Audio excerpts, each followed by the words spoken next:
Jay, that's strangely close to Daniel Jones from the Giants. Daniel, is that you? Beat the Chiefs.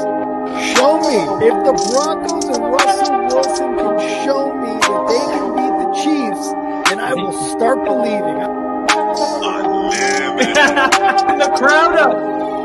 And so are this defense, and Kansas City won't snap the ball again. The Denver Broncos have beat the Kansas City Chiefs. Dave Montgomery on the Lions, former Bear, gonna make this his revenge game for sure. David Montgomery gets the touchdown that ices the game.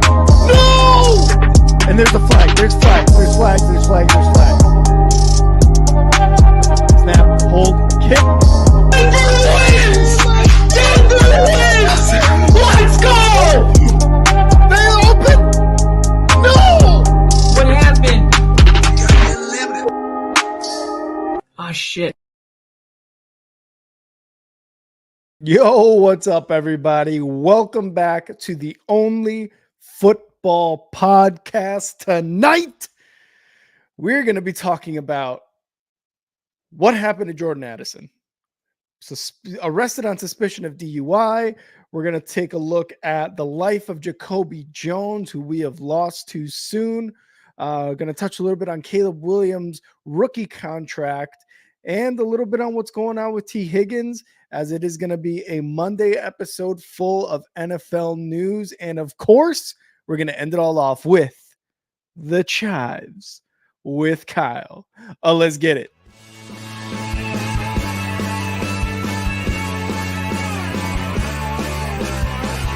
America is football. Football is America. If you don't like it, you can kiss your candy ass. For the moment in time, I don't give a damn. Oh my god! No! You love this. 30 to 27. No! Chiefs win. Chiefs No! win 30 to 20.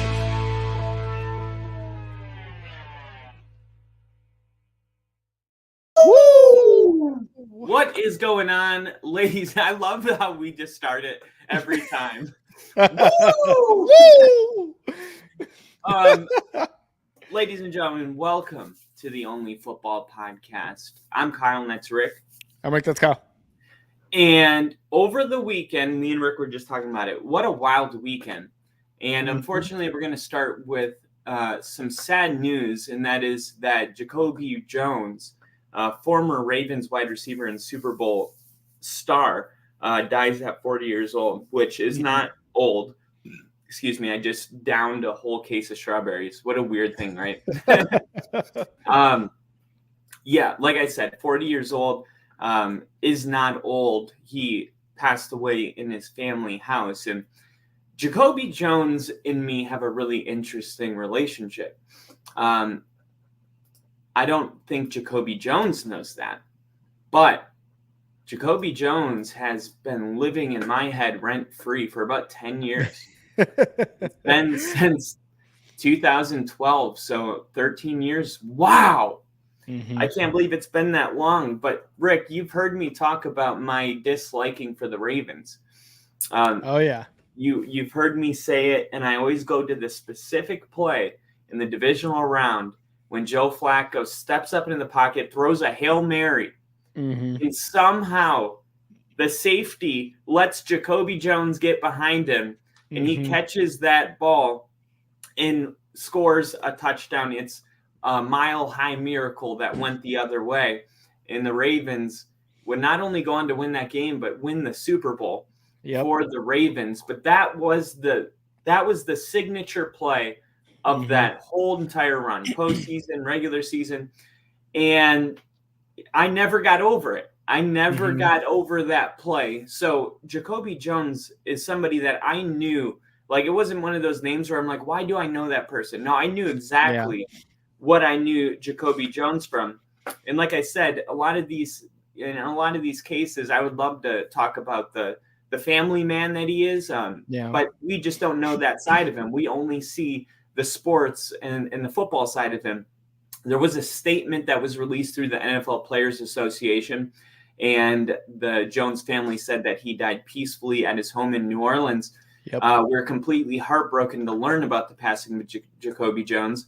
the Ravens said in a statement, Jacoby had the unique ability to connect with everyone that he encountered. His charisma, joy, and love created a one-of-a-kind presence that could light up any room or brighten any dark day. Jacoby will long be remembered not just for his success on the football field, but for the lasting personal connections he made with countless people in the Ravens organization, Baltimore's community, and every area he called home. We share our deepest condolences with Jacoby's family as we begin to process this devastating loss. Mm-hmm. And Jacoby Jones played 9 seasons for 4 different teams, but his contributions during the Ravens' most recent Super Bowl winning run will forever be remembered. He earned All-Pro honors as a kick returner during that 2012 season. Jones made a name for himself during the playoffs with a few game-changing plays. He had a 70-yard touchdown catch from Joe Flacco with 31 seconds in the fourth quarter against the Denver Broncos, often referred to as Mile High Miracle, was a season-saving play for the Ravens, who went on to win the divisional round game in overtime. Rick, what do you did you remember watching Jacoby Jones? I know it was over a decade ago, but yeah, what were your thoughts? First thoughts were, wow, 40 years old. He had just passed away on Sunday. He had just turned 40 the Thursday prior. So he had just celebrated a birthday at 40 years old and unfortunately passed away on Sunday at 40 years old. But yeah, man, he's had great success, especially in the playoffs. Unfortunately, to the disappointment of you being a Broncos fan, but against the 49ers, he returned a kickoff for a touchdown, 108 yards, hauled in a 56-yard touchdown pass from Joe Flacco. He had 290 total yards gained, which to this day is still a record in the Super Bowl era. So this guy, his ability to play football, especially in the biggest moments, seems to be unmatched. He makes big play after big play, or he made big play after big play during his time in the postseason. And, you hear a lot of nothing but good things from his, former coaches, from John Harbaugh, Mike Tomlin, who had briefly coached him in Pittsburgh. He said, "My heartfelt sympathy goes out to the family of Jacoby Jones during this difficult time. I enjoyed coaching him during his time with the Steelers." John Harbaugh said, "My favorite Jacoby personal moment was every time I saw his smiling face full of joy." So he, someone like that seemed to just be a joy to be around, at least according to the people who saw him every day during his career. And, the passing of Jacoby Jones just kind of put somewhat of an exclamation point on what a crazy week we've had. I feel like, just in terms of people passing away in this last week or so, so we've had a lot of stuff go down here in the US in the last week. And Kyle and I, before the podcast, were like, everybody just needs to take 2 weeks off. Everyone in the US needs 2 weeks off right now to kind of just chill, to everybody to just kind of chill out and just kind of get through this stuff. So, I mean, it's a huge loss for the NFL community. Again, he seemed like he was just a joy to be around to anybody who he was around, people he met, fans, coaches, players. And again, 40 years old, extremely young. I mean, when you think of that, think of 40 years old, Aaron Rodgers, 40 years old. Tom Brady was 40 years old, still playing in the NFL. And we would see these guys and we'd be like, yeah, they're just NFLers. They're just playing football. So you don't really think about that unless you're seeing them. But tough loss for the Ravens community and just the tough loss for the world in general from Jacoby Jones. Yeah, and I as much as it kills me to do this, I will now present you the play. Oh no. This hurts Kyle, guys. This really hurts Kyle. He's got to show it. At great speed, but that's not going to get it done. Oh, under pressure and everything. Throwing deep down the far sideline. Oh no! Into the end Touchdown, no. Jacoby Jones! Oh my God. How does that happen in the Denver secondary? Oh, under pressure and That everything. is stunning. That with a three-man Wow. rush and dropping 8 guys into coverage, that the Denver Broncos could misplay this to this point. Oh, Only God. a three-man rush. Flacco steps up and unloads a deep ball. You hate to see that as a Broncos fan. You know, and I got to say, that was the first time I saw that play and I smiled. Yeah. You know, I did. It's crazy that, like you said, 40 years old is not old, but, Mm-hmm. you know, at least I'm sure seeing that this play has been brought up during his passing, it really does show you that one man's lowest point is another man's mountaintop, you know? Yeah. And I Yeah. think when you pass away, everyone deserves a mountain atop, you know, to be remembered at the mountain. So that will be my first and maybe only time smiling during that play. But yeah, man, Jacoby Jones, he is no longer with us. And Ray Lewis posted on X, "My brother, you'll truly be missed. They can't take the memories and the hard work you put in on and off the football field. You always gave back, and you are a pillar in the community, a Raven for life." And Torrey Smith also had a post. Anquan Bolden, the Houston Texans, made a post. Yeah. Mike He was in Tomlin- Houston for the first 2, 3, 4, 5 years of his career. Yeah, I didn't even know that, to be honest. Yeah. Mike Tomlin posted, "My heartfelt sympathy goes out to the family of Jacoby Jones during this difficult time. I enjoyed coaching him during his time with the Steelers." And the Chargers. So he bounced around to a couple teams, but definitely made an impact everywhere he went. The Chargers released a statement that it's really difficult to put into words Jacoby Jones. He had such a wonderful spirit. His enthusiasm, not just for the game, but for life, was infectious. And he goes on to, you know, say other things, but the whole NFL community kind of grieving, and rest in peace, you know, from us. Absolutely. 40 years old, not that young, but they did say that he passed away peacefully, which is, you know, definitely a good thing. That's every time I see that, like they pass away peacefully, you know, or surrounded by family, I'm like, really, there's no other better way to go than that. I feel like, you know, it's got to be nice to just kind of be around family, you know, hopefully somewhat still conscious, you know, knowing that those are your final moments and you're spending it with family and you're spending it with, you know, the people that truly love you. And obviously NFL fans, NFL organizations, teams, players, all sorts are going to be, you know, saying all the good things. But yeah, right in that moment, Jacoby Jones knew, like, I've got the people I love and that I know love me around me in my final moments. And that's got to be one of the best ways to kind of go, you know, if you have to go, it's gotta go. It's gotta be like that. Yeah. I couldn't agree more. So I was just wondering the other day, I was like, what happened to Good Morning Football with Peter Schrager and all the guys? Like, I hadn't been seeing it. And then today I see this, where Good Morning Football is relaunching July 29th with a daily weekday show. Good Morning Football, GMFB, they used to have clips everywhere. And I was like, what happened? It's an Emmy-winning show, and it's going to relaunch on the 29th from its new home at NFL Network Studios in Inglewood, California, and it'll air from 8 to 10 a.m. I think it used to come on at like 5 a.m., 6 a.m. It used to be a really early show. I remember when I tweeted something out about how like they had like zero energy on this show, and you're like, I remember that. You're like, they wake up at like 3 a.m. to get this shit going, and I'm just like, still, it's garbage. Go to bed at noon if you have to.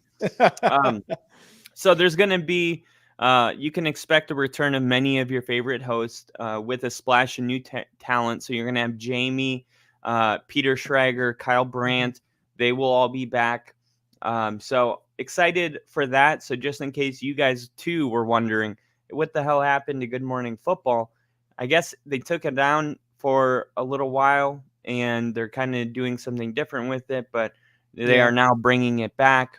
And you don't realize sometimes how much you like something till it's gone. And then you're like, man, I really missed that show. I didn't know I liked it that much. But they do deep dives, and it's just always it's like what we do, but every day. So ESPN, they got to juggle a bunch of different sports. It's nice to just have one show dedicated specifically to only football, which is what we are. But imagine us doing that every single day, 7 a.m. to 9 a.m. Bring interviewing, like with the bandwidth to interview Kyle Shanahan and Bill Belichick and have players come on. It's just such a great show if you love football. So I remember I don't have cable, so I never get to watch it. And I only see the clips on YouTube. But when I was at the Warrior games in California, I stayed in my hotel for like 2 weeks. And every night I would go to bed to NFL Network. And then my alarm would go off at like 5:30 in the morning. And I would open my eyes and I would see that the Good Morning Football has already started. And it would just make waking up such a pleasure. And that's what I hope we get to, because like a show like Good Morning Football is awesome because you have your hosts, right? But in the background, it's just like people that you don't know work, like the people scheduling the interviews, the people getting like a lot of the information for the host to like ask the questions during interviews. And I'm just like, that's where I want the Only Football podcast to get to, where we've got like a studio, we've got something going on, and we're always able to provide that really, really good content, and hope that our fans, people that watch us, feel just like you when you would wake up at 5:30 and be like, this is a great way to start this day. It was the Only Football podcast, I think that we probably are that for a couple people. I think that there's probably a couple people that get excited when the notification comes in that Only Football is live. Hopefully we can grow that number. Speaking of growing that number, we're going to talk about people that are trying to get paid, and it, for whatever reason, it hasn't worked out yet. I heard you say that a deal did not get done for T. Higgins, and I think this is kind of a big deal. And I said this, I think, last week. But what's interesting about T. Higgins is that last year they did an article, best quarterback wide receiver duo. You had Joe Burrow, Jamar Chase, number one. And then you also had this like best wide receiver core in the NFL. And we just did, I think I did it, where I ranked the best wide receiver core group in the NFL. And like the Bears and Texans, I had at 1A and 1B. And then it went to some other really good teams. But it was weird because I was looking at T. Higgins and I was like, since he came into the league, really, we've been saying, dude, T. Higgins is a number one receiver. He's not a two. Jamar Chase just is so good that he makes him the number two. And Tyler Boyd is so good, but he's a number three. So you look at that wide receiving group and you're like, man, they got 2 1s and a 2, in my opinion. And then last year, T. Higgins, he struggles with injuries and stuff. And we talk about recency bias. We talk about how quick people pivot and forget about somebody. T. Higgins was on all of these lists as the Bengals have the best receiving core. T. Higgins is a top 5, top 10 receiver. He has one down year. This guy's still 25 years old. He has one down year. And people are just like, yeah, you would like to have him, but you can make do without. It's like, what? Don't forget that T. Higgins not only dealt with injuries last season, but Joe Burrow wasn't the quarterback. Yes. So there's a lot of reasons you could go down as to why T. Higgins didn't have his normal up to his normal standard. But I'm not willing to say, no, my eyes have been deceiving me all this time. So somehow this guy fell off a cliff at 24 years old. Get the hell out of here. 24 years old. This guy might not have even tapped into his full potential yet. This contract extension is huge for T. Higgins because if he's not on the Bengals The Bengals have a huge problem. And then the second thing is whatever team that T. Higgins goes to, let's say it's a New York Jets. Let's say it's a Kansas City Chiefs. This is a monstrous problem for other teams in that division. So I don't think T. Higgins has any issue leveraging this contract. I think he has showed us enough of a sample size to say, yes, he gets the contract. You got the Houston Texans taking Nico Collins' 1 year breakout and giving him a 4-year contract. The Bengals have seen way more than the Texans have seen in a Nico Collins, but yet they refuse to pay him because they pay Joe Burrow and they still have to pay Jamar Chase. And it's confusing because you just wonder, okay, what's going to happen next in this situation? Is T. Higgins going to stand firm in this negotiation and say, look, I'm not playing under any type of franchise tag. I'm just not doing it. I'm too good. I'm too important to the team. You know it. I know it. Or are they able to work out some kind of 1-year deal where he makes maybe the second or third most money in the league? Because as good as he is, T. Higgins is holding out for what kind of a contract? That's the kicker. Because if he's holding out for, let's say, Jamar Chase, Justin Jefferson, CeeDee Lamb, Tyreek Hill, like those kind of guys, you want that kind of money? Well, what are we supposed to do with Jamar Chase? If we do happen to pay you, we can't pay both of you. So it does seem like the expectation from T. Higgins that the Bengals would somehow find a way to pay 2 wide receivers Justin Jefferson money. It comes off as unrealistic to me. But I think T. Higgins is like, just let me go then. Don't keep me here hostage. Let me get my money somewhere else. What do you think? Yeah, no, you said it at the very top of this discussion was T. Higgins. If there was no Jamar Chase, he would be a number 1 wide receiver, and he would be getting that money in Cincinnati back at the start of like free agency and thing or whatever. He would have gotten that money that day. Probably the day after the Super Bowl, if we're being honest. He would have gotten that extension right then and there. The problem is Jamar Chase is on the other side of him. And this front office knows with how wide receivers are getting paid, Justin Jefferson, Tyreek Hill, all of these other guys getting paid, the money that they're getting paid, Jamar Chase is going to reset the market. Him and CeeDee Lamb are going to be the guys that reset the wide receiver market. And that is unfortunate for T. Higgins because we have talked about this before. Kyle and I were in the military. Kyle and I would, on the drop of a dime, have to go to another place within a day or so. And we know how much stress that is on just anyone, I would assume, right? So T. Higgins wants that comfort of knowing I'm going to be in Cincinnati for 5 years, 6 more years. I've been here my first 4. I'm going to have my franchise tag year, but I also want stability after that. And it sucks because unfortunately for NFL players, he's going to make about $22 million this year, but without any stability after that. And you said it as well. He's 25 years old. His prime is like, he hasn't even reached his prime yet. His second contract is when he's going to reach it, and possibly even past that. He'll probably continue to produce at a high level. But again, it all comes down and boils down to Jamar Chase. Jamar Chase is Joe Burrow's guy, and Joe Burrow's already getting paid a stupid amount of money at the quarterback position.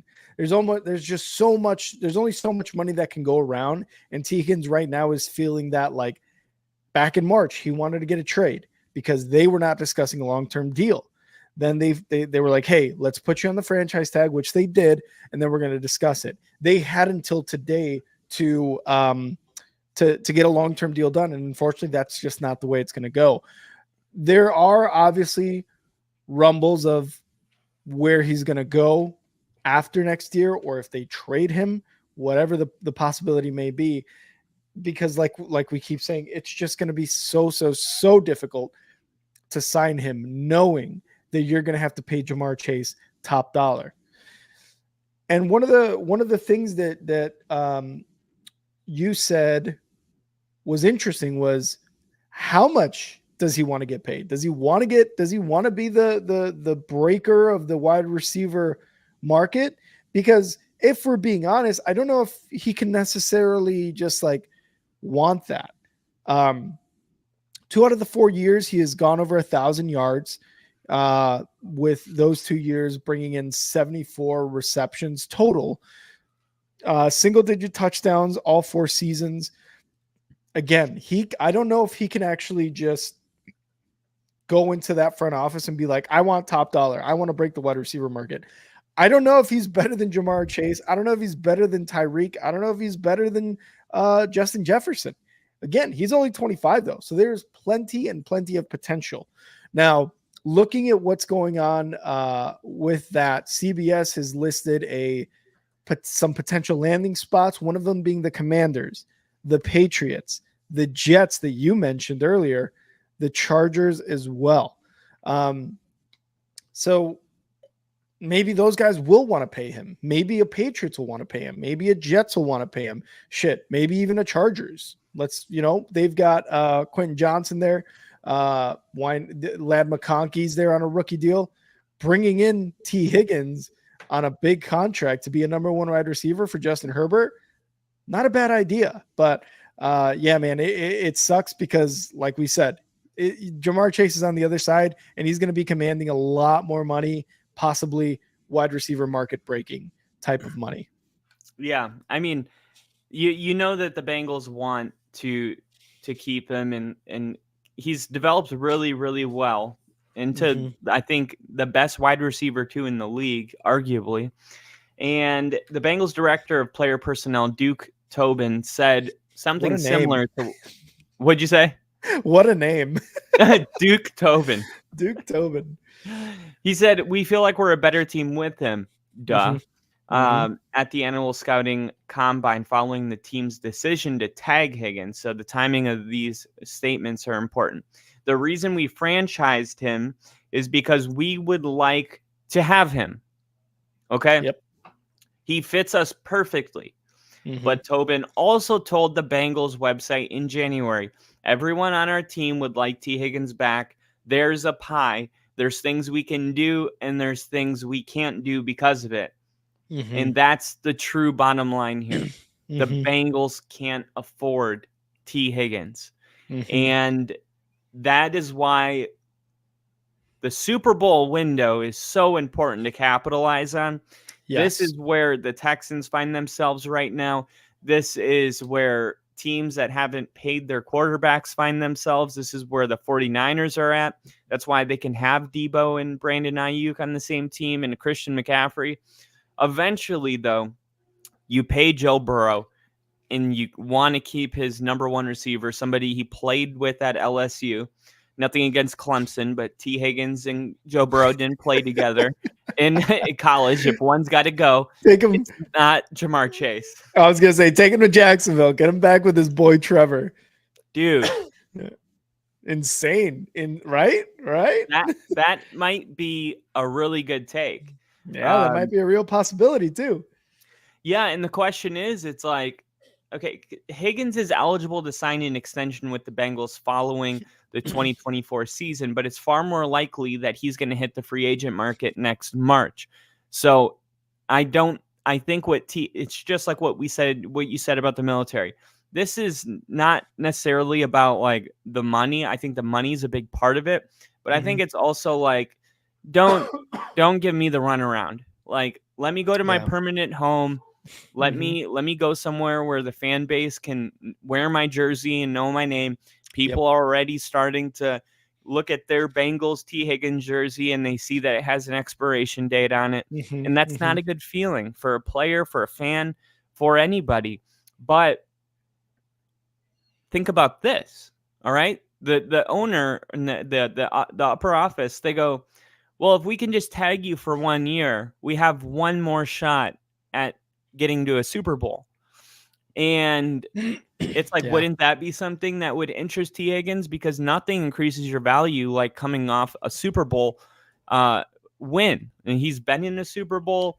Yeah. He's been in an AFC championship. He had this 1 year that was an anomaly. All the other years, they've been relevant in the game or one game outside of the game. And I think the Bengals just think, hey, if we can keep the band together at least for one more year, we can win the Super Bowl, and then we'll draft a wide receiver. We'll address it later. But if T. Higgins isn't willing to buy into that vision, it's a problem for everybody. Exactly. And we have to look at the Bengals, their draft. They drafted one wide receiver, Jermaine Burton out of Alabama. Yep. And from PFF here, there's just a quick little analysis.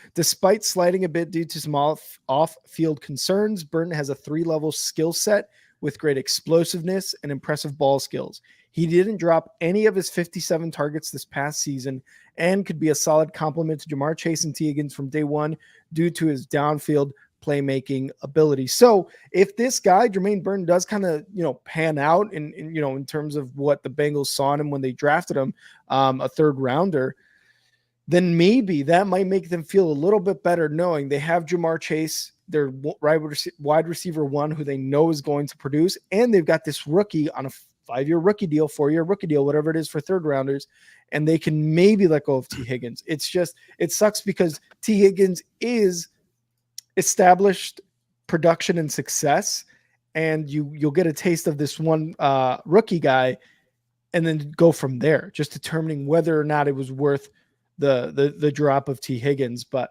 yeah, man, I feel like this, I don't know if this would be a good problem to have, because you have your franchise quarterback and you have your wide receiver one, you're the Bengals. You're going to have to pay Jamar Chase, like we've been talking about. Down the line, you're going to have to give him big money. Like no matter what, he's going to command some Justin Jefferson type money. But is it a good problem to have? Like, let's put this guy in a $22 million franchise tag, and if we win it this year with a healthy Burrow and a healthy team in general, then we win it and we let, T. Higgins walk. Because I feel like you've seen that in some Super Bowl teams where you can't bring that team back. It's hard to bring everybody back from a Super Bowl team, like with money, contracts, all that stuff. So I don't know. Yeah. I bet they're hoping their drafted wide receiver works out. But yeah, T. Higgins does deserve a hefty paycheck for what he's done in his first 4 years. Yeah, and it's like, okay, well, what is a hefty paycheck? Because all these are hefty relative to how much we make. But you look at the number one guy, Justin Jefferson, he's getting $35 million. He's not going to reset the market. So I think somebody that we could look at, somebody that was a free agent, somebody that has a lot of upside, that just recently signed a deal that was not a 1 or 2 year deal, but a 4-year deal. I want to look at Calvin Ridley, because Calvin Ridley's deal to me is right about where T. Higgins should be. Calvin Ridley signed a 4-year, $92 million deal with the Titans. So where does that rank? Well, that makes Calvin Ridley the 12th highest paid receiver, making $23 million a year, less than Michael Pittman Jr. and a little bit more than Terry McLaurin. Weirdly enough, Stephon Diggs is actually 14. And then guess who's 15? T. Higgins. Yep. T. Higgins. So you're like, you find the zone on the pay chart where T. Higgins should be, and you go, that's where you are. You're already in that zone. Yeah. So to be fair, that's because of the franchise tag. You gotta pay the average of like the top whatever. So that's kind of what I was gonna say. So it's not necessarily the money. It's just, okay, that's fine. You're gonna pay me $22 million a year, $23 million a year. Yeah. But are you going to do that for the next 4 years and promise it and guarantee it? Exactly. So, I mean, you look at Stephon Diggs making $22.5 million a year. Like, he's going to be due for a payday next year. Yeah. Or no, the year after next year. I think they got him for 2 years. Is he going to be able to get another contract? DJ Moore is making $20.6 million a year. How long are they going to be able to keep him? And honestly, that's a great segue because, like you said the Super Bowl window is it's really hard to keep those pieces when you win a Super Bowl. We won Super Bowl 50, and our roster was depleted. We lost everybody. We kept Von Miller. Yeah, it's just like it was like the Jags want to give $90 million to our tight end. It's like, what is going on? Malik Jackson's getting 60 mil. It's like all these guys that were just really good role players that made a huge impact. People were cashing in, and they're like, we're going to make you a starter, not a role player, and we're going to pay you a lot of money. So the Bears, they have a roster right now that a lot of people would consider that they're in a Super Bowl window. Why? Because they have a solid defense after bringing in Montez Sweat. They bring in DeAndre Swift, which is a huge move. They got a good RB2 in Dearness Johnson. They got Roshan Johnson. Yep. They got a solid O-line that they've been slowly building the last couple seasons. You bring in the highest rated quarterback in recent memory. And then you got DJ Moore, Rome Odunze, and then Keenan Allen. So you look at this team and it's like, okay, well, there's only one thing to be figured out. Do we have the quarterback? Because if we have the quarterback, we have the ring. And that's just the way it is. The roster is way too good to not be elevated to close to a Super Bowl with Caleb Williams. Should Caleb Williams be what he was planned out to be? And the cool thing about it is he's a rookie. So you got a rookie quarterback, which is going to be much cheaper than your average quarterback with the amount of hype that Caleb Williams has. But there is something going on with his contract right now because it's unsigned. There's been a lot of rookie contracts being signed, but the number one overall pick in this year's draft has yet to ink his first contract with Chicago. And all the rookies are set to report to training camp on Tuesday. So the reporters, of course, asked him about it over the weekend in South Chicago during an event for his foundation.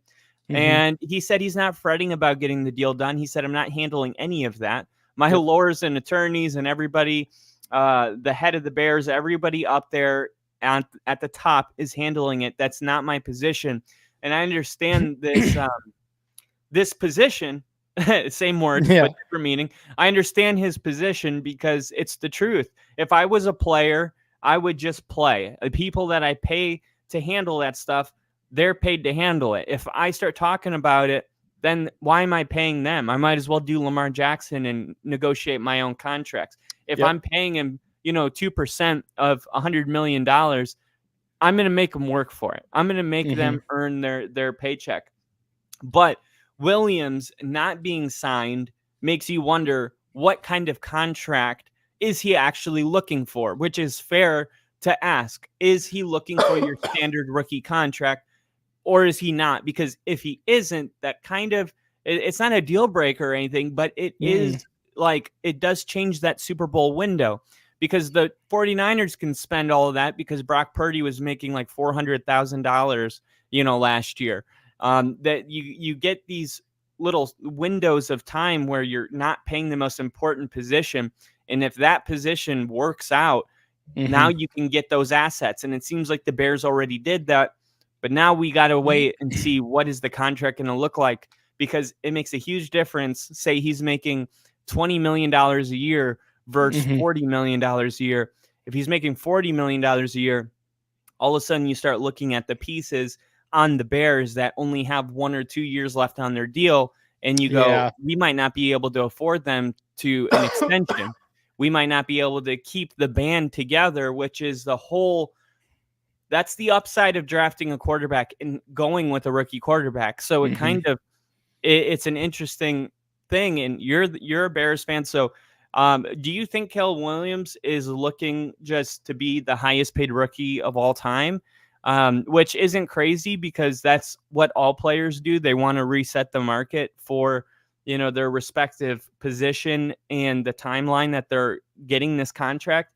But as a fan, are you like, well, I kind of want him to also play a couple snaps before, like how Denver got into the Russell Wilson situation. Yeah. Mm-hmm. So, I mean, it's fresh on my mind of how bad it can go south when you pay off of hype and not performance, because we paid off of hype. That's what happened with Russell Wilson. And I think Caleb Williams, I think he's going to work out. I don't know to like the extent of it. I feel that way about every rookie quarterback normally.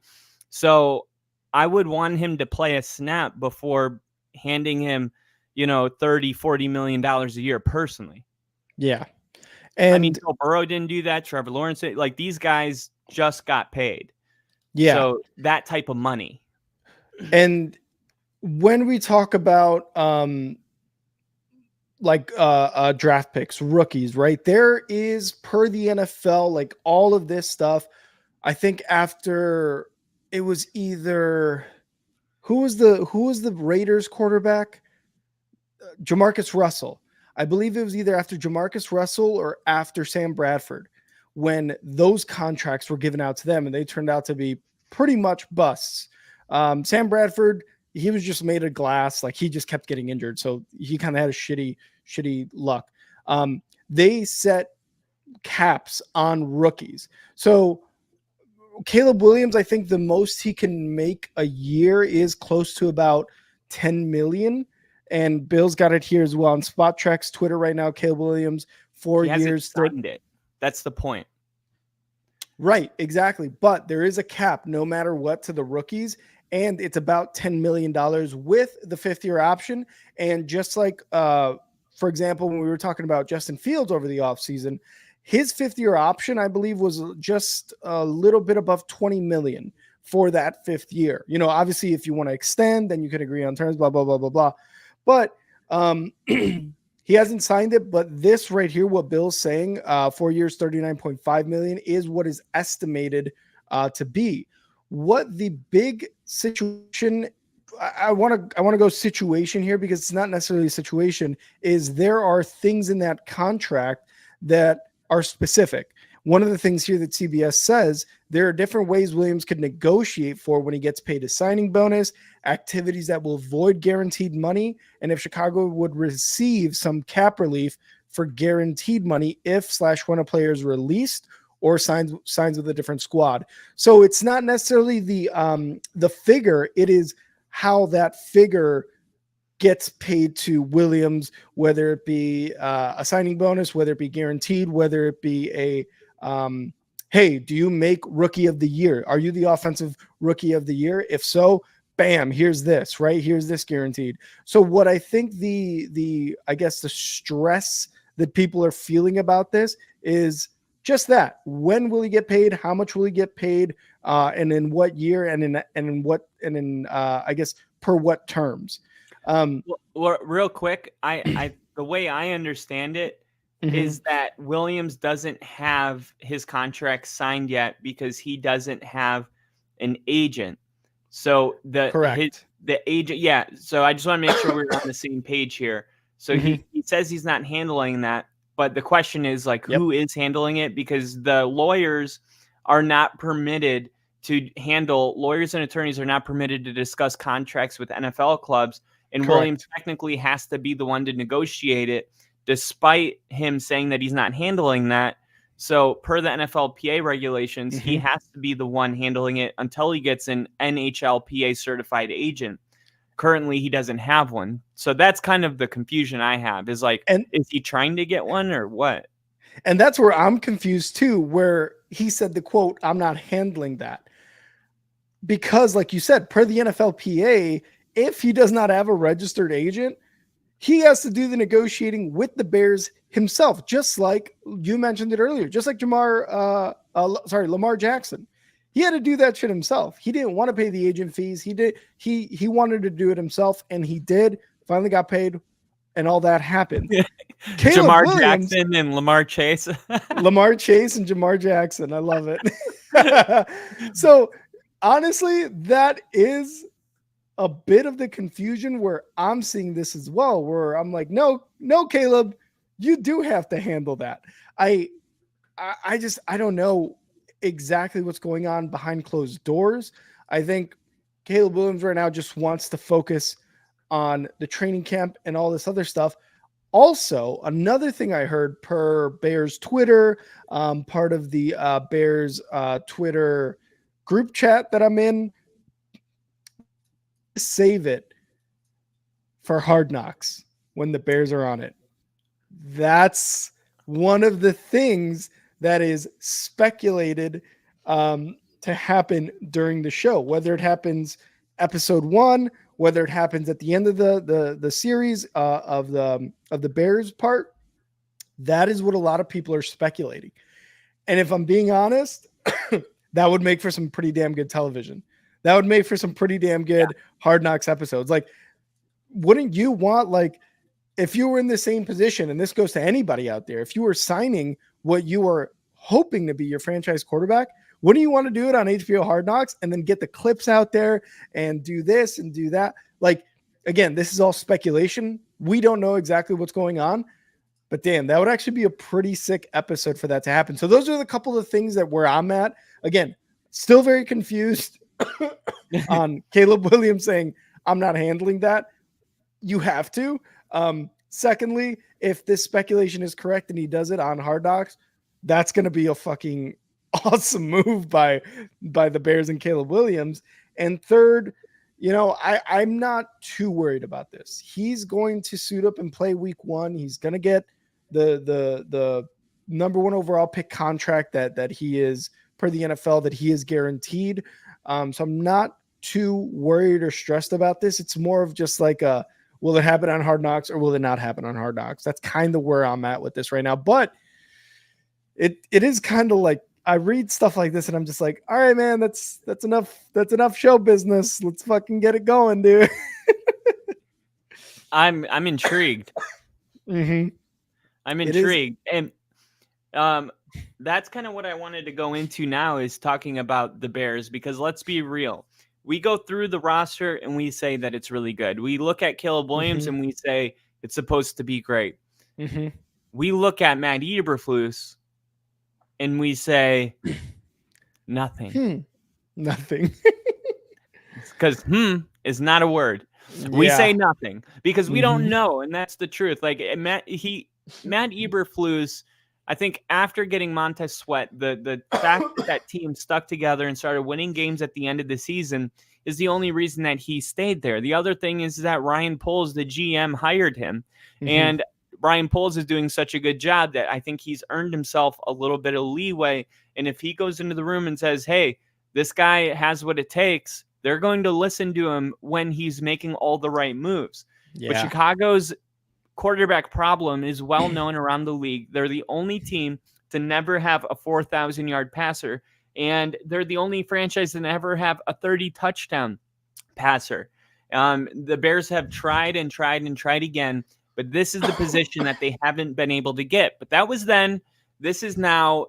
The 2022 Heisman Trophy winner, Caleb Williams, comes in with enormous expectations, and it doesn't help that he has a star-studded cast all around him. And the question that I wanted to bring up to you is, like, do you think that the Bears, with the type of talent that they have on this team, they have to win double-digit games, or they have to win at least 9? Like, if this season is 6 and... If this is a 6 and 12 team or whatever, 6 and 11. 6 and 11 team. Ever since it changed from 18 games, so I mean, or is Caleb Williams going to come in like Patrick Mahomes in 2017? The next Patrick Mahomes has been what they've said about Caleb Williams for a long time. And that's a huge comparison. You can't just throw that out there. 2017 Mahomes isn't even present day Mahomes. Mahomes hardly even played in 2017. He sat behind Alex Smith, and he also played his entire career under a quarterback whisperer in Andy Reid. Also something that Caleb Williams doesn't have.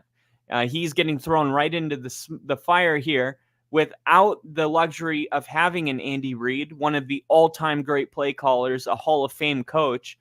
And Williams, though, still finds himself entering arguably the best situation we've seen for a rookie quarterback in my lifetime because of DJ Moore, Keenan Allen, Rome Odunze. And you look at it and it's like, well, how do we balance this out with expectations and realistic expectations?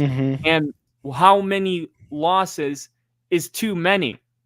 Because you got people out there that are pouring cold water all over the hype on the Bears. And you got people saying that this team could be in the NFC Championship game. The Bears are probably going to end up somewhere between those two spots. Yeah. But my question is the middle enough for Matt Eberflus to keep his job if the Bears go out there with Caleb Williams and they have, let's say, a 1-3 start? Does the seat get hot in the middle of the first quarter mark of the season? Or is there something that Caleb Williams could do if he just shows a little bit of growth each week? Somehow Matt Eberflus stays safe. You can keep in mind last year, Jordan Love took over as the Packers franchise quarterback. And it wasn't until around week 9 that he flipped his switch. And also keep in mind that Jordan Love had been on the Packers the previous 2 seasons, one of which during the COVID year, Aaron Rodgers couldn't play in the game, and Jordan Love couldn't even throw a single touchdown pass in that game. And it would have been really easy for the Packers to just be like, we would know. I remember Colin Cowherd going on, and he was like, we would know if Jordan Love was special. It doesn't take long to see special. Russell Wilson did in the preseason. We saw special. Dak Prescott, special. Special doesn't take a long time to know. God. Oh, my God. It aged just awful. Terribly. Yeah. There is something to be said in investing in your quarterback and giving him time to develop. And that's exactly what the Packers did. Now, the Bears are going to go the old-fashioned route, which you can do with guys that are this hyped up. You did it with Trevor Lawrence. You won't draft Trevor Lawrence, Andrew Luck, Joe Burrow, and have these guys on the bench. Let's be real. So Caleb Williams doesn't really fit the Jordan Love criteria. He was not drafted as a project. He was drafted as a superhero. And if he can't deliver, they're not going to break ties with Caleb Williams. They're going to break ties with Matt Eberflus. So my question is, if the Bears, let's say, start 1-5, or if they finish 7-10, what is the path of Matt Eberflus keeping his job? I want to start this off with saying, I remember the YouTube short I put out last year at the end of that Packers game, week 18. I remember. I'm going to take full responsibility for that. I wanted Eberflus gone. I wanted Matt Getsy, whatever the fuck his name was, gone. They got rid of Matt Getsy. Mark Getsy? Something Getsy? Yeah. Who cares? Luke Getsy. Luke Getsy. Yeah, who gives a shit? That's how forgettable he is. Sorry, Raiders fans. But I wanted both of them gone. And I said it. I was like, Eberflus, you're going to be, at the end of this year, you're going to be a coordinator somewhere. And look, at the end of it, he's the head coach of the Bears. What'd you say? Oh, I just coughed. Oh, okay. No, it's a real cough. Okay, I was like, what the fuck did you say? Look how insecure my pal Rick is over here. He's Shut like, up. What was that? Was Shut that up. talking? What are you saying? You saying some shit, dude? You want to go? Better. one of the reasons that I truly believe they kept Eberflus, they wanted stability in the head coaching position with the Bears. They wanted someone. They didn't want to bring in a brand new staff. They wanted to keep that stability, especially on the defense with Eberflus. We talked about Montez Sweat, the addition of him at the trade deadline, and how that elevated the entire defense, as well as Jalen Johnson, at towards the end of the season, and how much better they were doing. They were top 5 in the latter half of the season. That right there, as well as Ryan Pohl's vision of keeping that stability in the head coach, saved Eberflus. There's no doubt about that. There will be some grace with Caleb Williams and Shane Waldron. I do want to say that. If I were to put a number to it in the win column, I think they have to win 7 games. They have to match at minimum last year's record at 7-10. They have to. There are no ifs, ands, or buts. I think they have to match at least 7 wins, especially with somewhat of a favorable schedule. And again, this is all based off their schedule in terms of how many of these teams that they're playing this year made it to the playoffs last year. Once we get to Kyle's strength of schedule, then I will feel much better about it. Depending on what Kyle comes up with. With that being said, there's got to be some grace for a brand new offense and a brand new quarterback in the position. We talk about the weapons. We talk about DeAndre Swift. We talk about bringing in Keenan Allen, drafting Rome Odunze, our offensive line actually being, better than it was 2 years ago. Ryan Poles saw how much a change of head coach, a change of offensive scheme, a change of offensive coordinator affected Justin Fields. Even before he got there, he saw exactly what type of problems Fields was running into with basically a turnover almost every year on coaches, on scheme, on players. He's like, you know what? I don't want to put Caleb Williams in that situation. We're bringing back Eberflus because he can absolutely call a defense, but we're going to bring in a person who's going to call the offensive plays. And Shane Waldron, what he did with Geno Smith is something that the Bears want to do. They want to do more play action. They want to run more plays from under center. Whatever the scheme may be with Shane Waldron, they want to implement that 2 tight end set with Gerald Everett now being added to the roster. And you're right. I think this roster situation for Williams is, for a rookie quarterback, pretty unbeatable. If we're being honest, like, why wouldn't you want 2 guys who had their career best in receptions, in yards for DJ Moore, and touchdowns for DJ Moore, and Keenan Allen again in receptions, and you bring in a top 10 wide receiver from the draft in Rome Odunze with an upgraded line, with a established tight end, Cole Kmet, and the defense that is supposed to play a lot better. It is a very enviable situation that Caleb Williams, as a Bears fan, I absolutely love it. I got to see what happens. But again, if I'm going to put a number to it, they need to win 7 games. They absolutely need to win 7 games. And half of those, if not more, have to be against the division, at least at home. You've got to come out with at least the home wins against the Vikings, the Packers, and the Lions. Like, you have to. Eberflus came into this division and won his first games as a head coach last year, late in the season, against the division. 2 games. I think he's like 2-8 or whatever against the division. That's not acceptable. I think that's what needs to happen. I think they need to show, like you said, steps moving forward, progress being done with Caleb Williams and the offense. All the expectations that we as Bears fans came into last season with Justin Fields were not there the first 5, 6, 7 games of the season. We were like, what? I thought we were supposed to have this awesome offense with Justin Fields and Getsy's supposed to finally do this, and all this was supposed to work out, and it didn't. And again, you go back to what Ryan Poles saw, what happened to Justin Fields, and that really the entire NFL saw with Justin Fields, in that there's a turnover in coaches, there's a turnover in scheme. The weapons might be there, but there's just something wrong there. And I think, again, I'm putting at least 7 wins, but there does have to be some grace on Matt Eberflus. I just don't know how much grace that is. Yeah, I have a couple predictions when I think about the Bears, where the first thing I think is the Matt Eberflus job concerns is a matter of when, not if.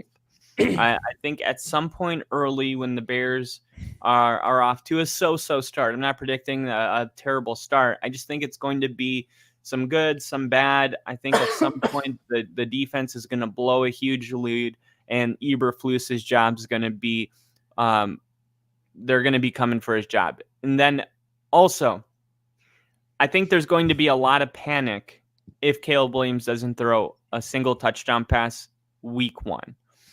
Week 1, they're playing the Titans. Yeah.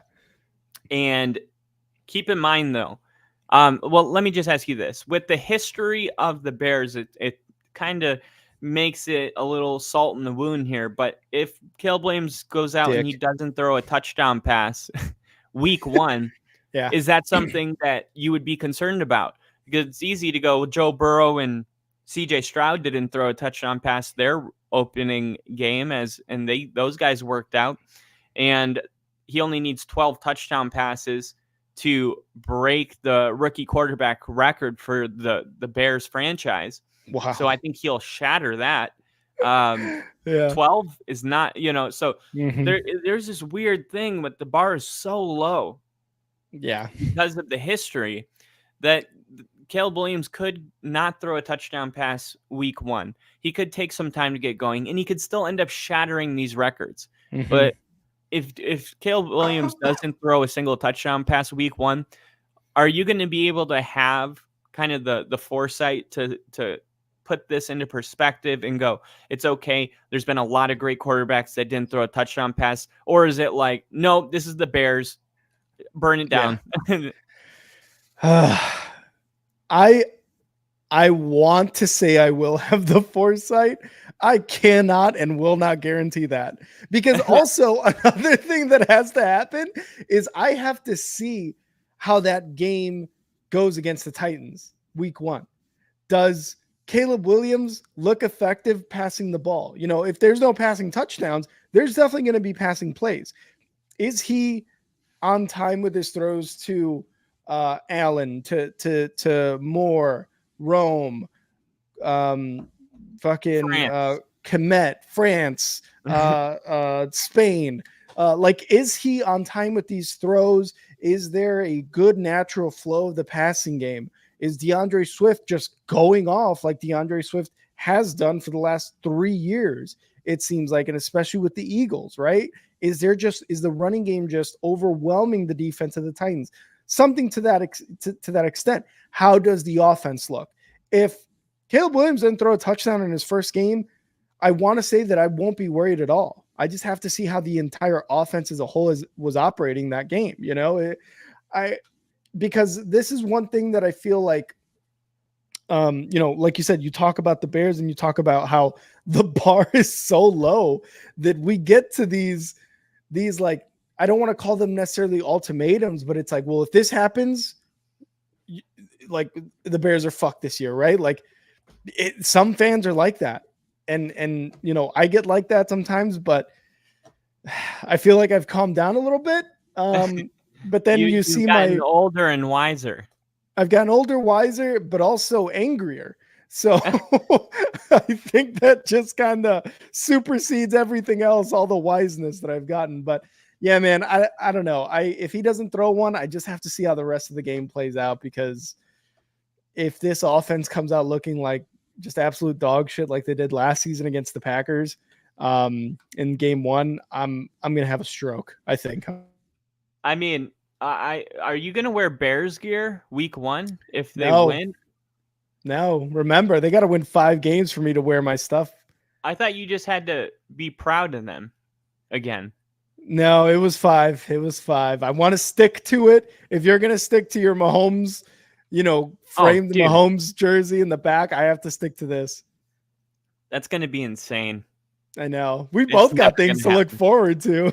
It's not going to happen. But the one thing about the Bears with their, are they going to be able to get going? Justin Fields wasn't able to do anything.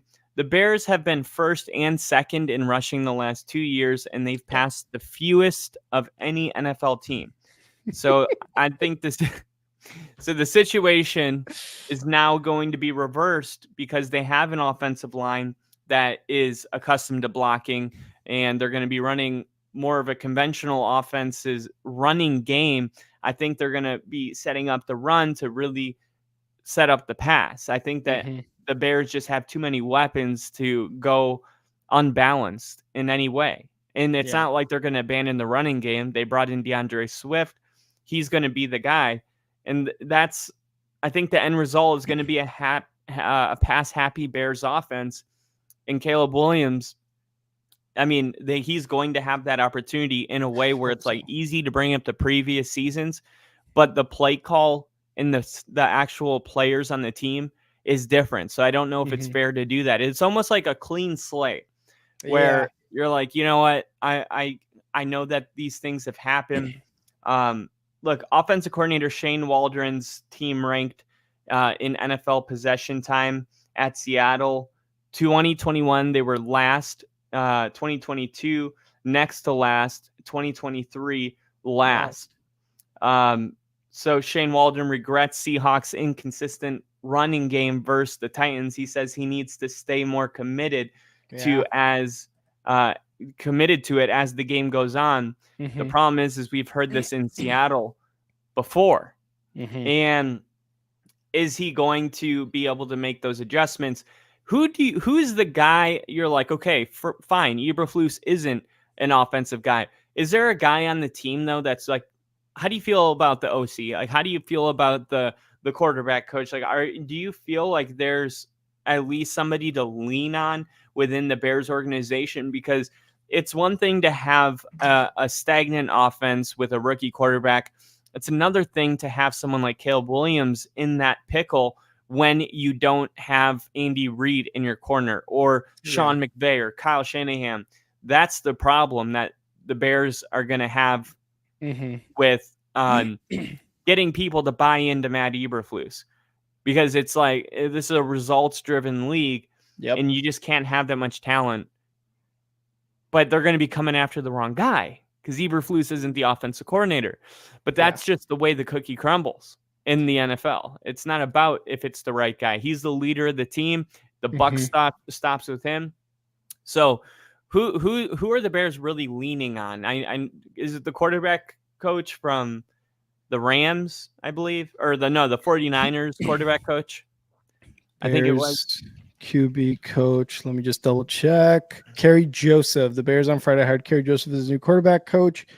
He has spent his entire NFL coaching career with the Seahawks. So it's Waldron who's bringing him over. Yeah, from the Seahawks. Maybe it was the offensive coordinator. Waldron is also coming from the Seahawks. But Waldron was on the I think he was on the Rams as well. Yeah, Waldron was on the Rams. Oh, then it was their QB coach. The Bears QB coach. Kerry Joseph. Waldron was on the Rams? Yeah, let me double check. I'm trying to. He spent the previous 3 seasons with the Seahawks, and served as an assistant coach for the LA Rams. Okay. The Washington, back when they were the Redskins, and then the Patriots, and then served as offensive coordinator for the Seahawks. So yeah, he's been on the Rams in Washington and in New England, and then offensive coordinator for the Seahawks. What year was the Patriots? Was that like Tom Brady year? Let me see here. I'm going to pull up. So starting in 2002, Waldron served as an operations intern for New England for 2 seasons before being promoted to operations assistant in 2004. Then he went to Notre Dame from 2005 to 2007. Waldron was rehired by the Patriots in 2008. He was promoted to tight ends coach for 2009. He did some other stuff. And then in 2016 was hired by Washington as the offensive quality control coach. And then in February 2017, Waldron was hired to be tight ends coach for the LA Rams under Sean McVay, was named passing coordinator in 2018. 2019, he was promoted to quarterback coach after Zach Taylor was named head coach of the Bengals. And then in 2021, I'm assuming he did that for a couple of years. Then that's when he went to Seattle. Okay. And the Rams finished first in their division in 2018. Points for, they were second of 32 teams. Wow. But Sean McVay was the head coach. We have to keep that in mind. Yeah. Yeah.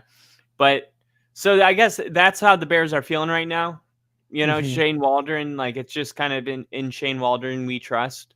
Yeah, it's 100% on Shane Waldron, man. It's rough because I'm sure he's walking into this job like, I can absolutely do this.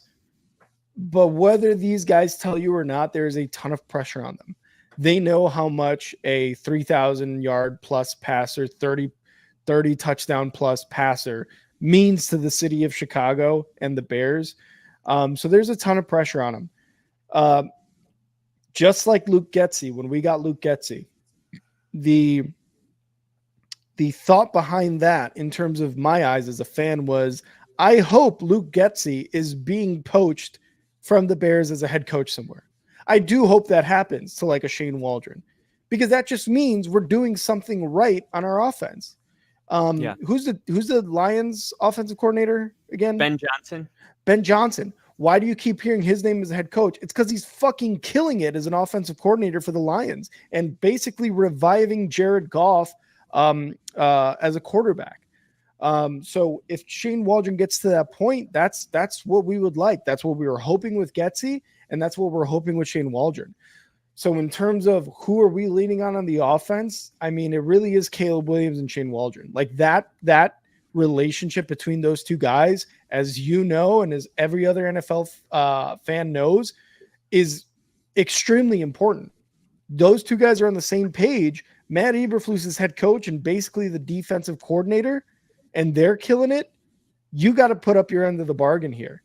And that's what's going to make, just everything so much smoother. So we're definitely counting on Shane Waldron. And, unfortunately, if it doesn't work out, I just don't know where we go from here. Like, is it Shane Waldron who's a problem? Is it Caleb Williams who's a problem? Is it the whole offense? Is it like people not meshing? What is the issue? Well, I think it would depend on where the issue is, because I think the unit that's taking the most responsibility for the Bears season, whether it's good or bad, is actually not the receiving group. It's the offensive line. Yeah.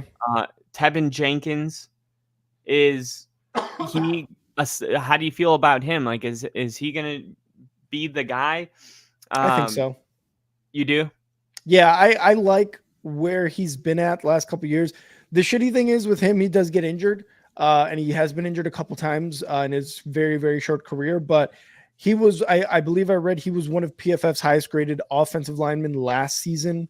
I think in terms of the whole season, he's an absolute like monster, and he's a savage. If you even look at the quarterback wrong, he's going to come at you. So I like him as being the leader of our offensive line.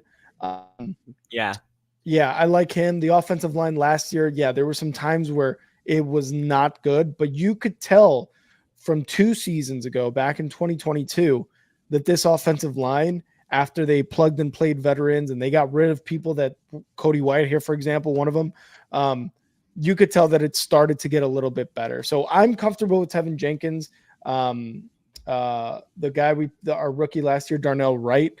I'm not sure exactly how I feel about Braxton Jones yet, although I've seen some things from Jones that I'm like, okay, he looks good.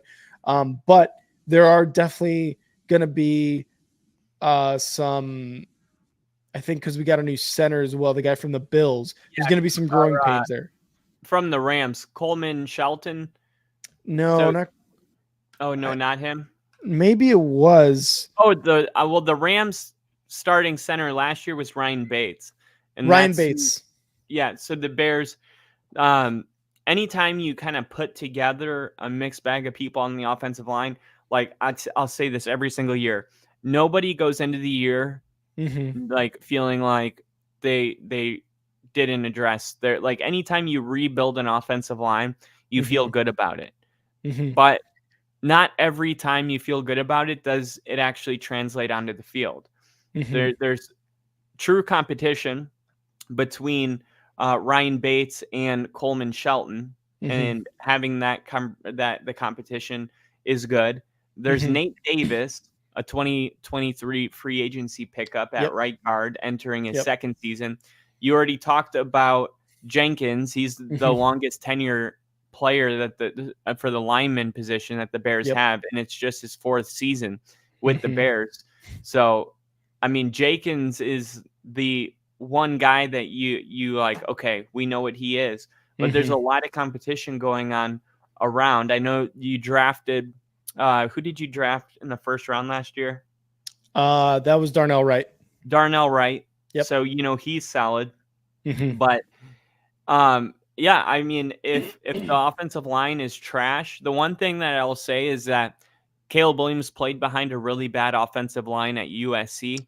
Yeah. And he might be used to it, and his play style is also important to keep in mind, with his ability to kind of disguise the players that he's giving the ball to, and also make it up as he goes in the backyard football aspect of it.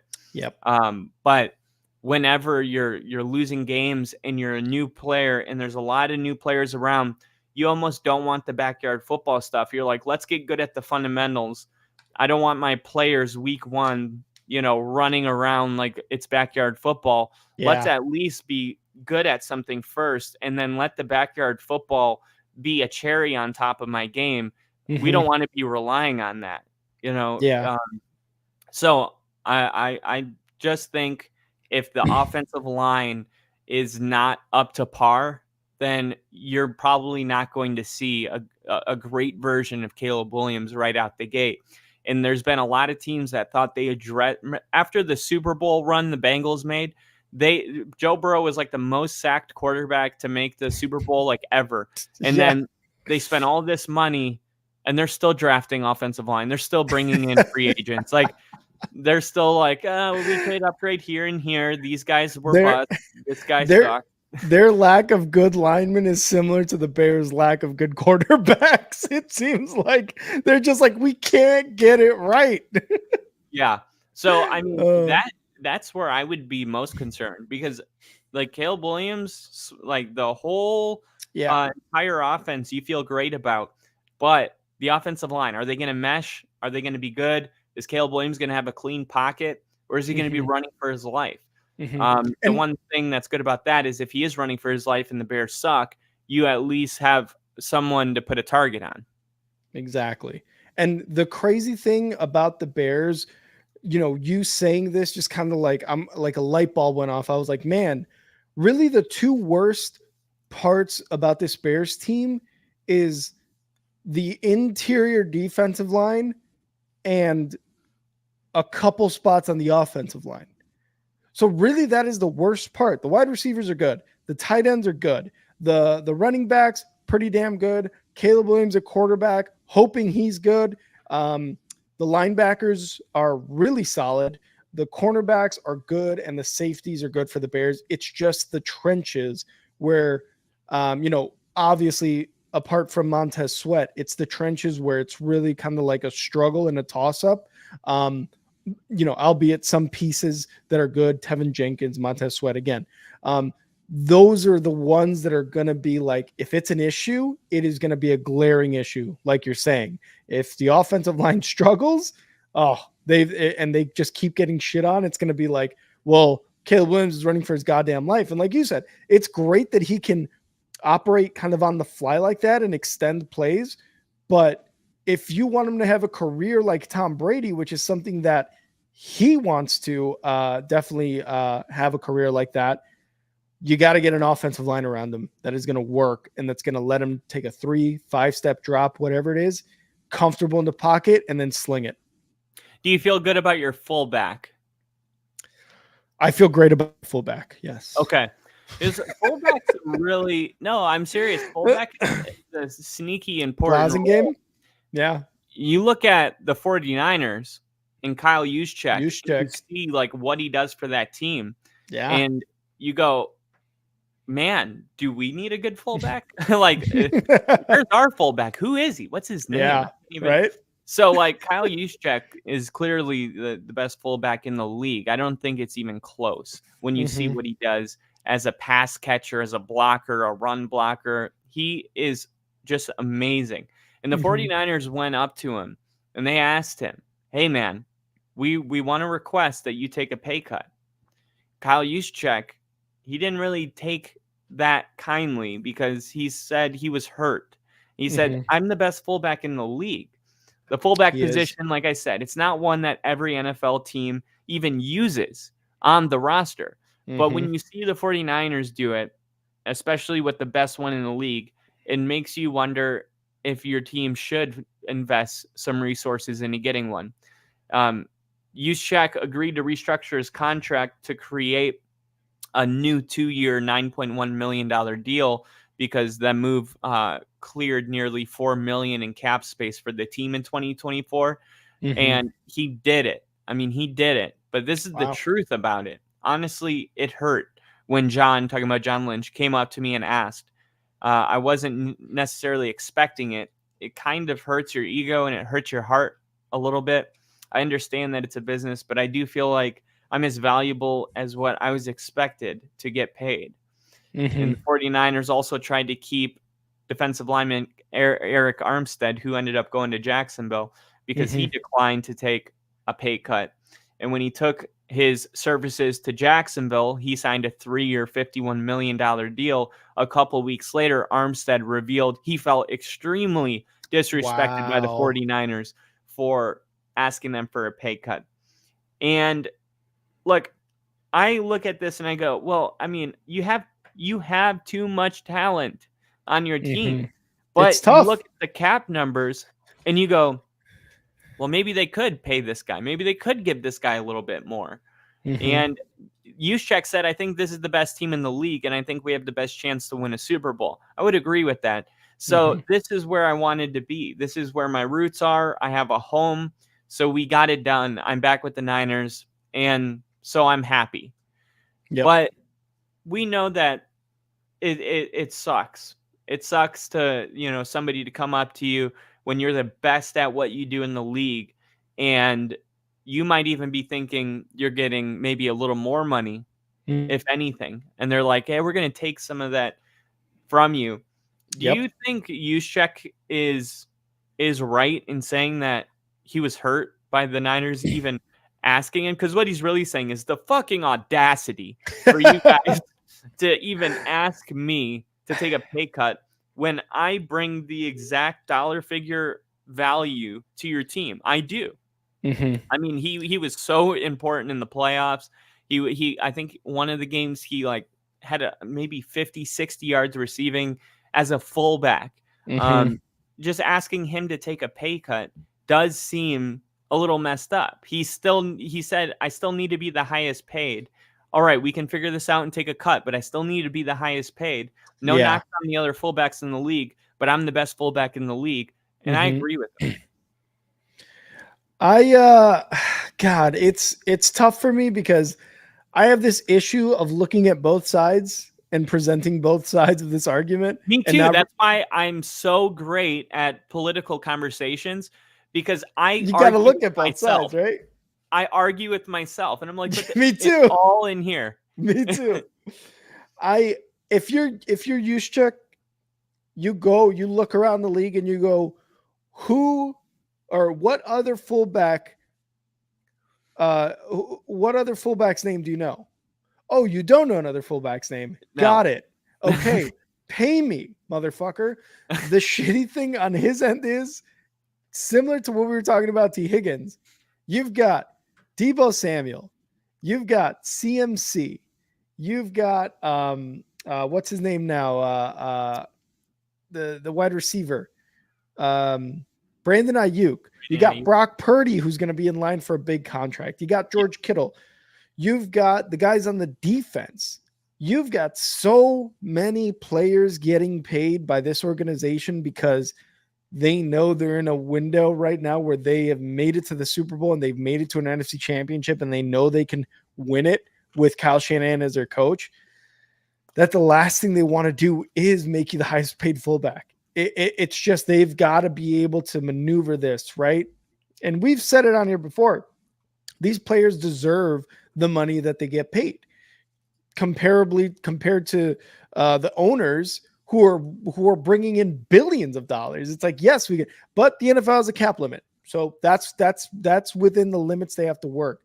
But if you're Juszczyk, you are saying that. All right, whose other fullback's name do you know? Nobody? Cool. This is why I want to become the highest paid fullback. And I think he does deserve it for being on such a talented team and doing the things that he's able to do on such a talented team.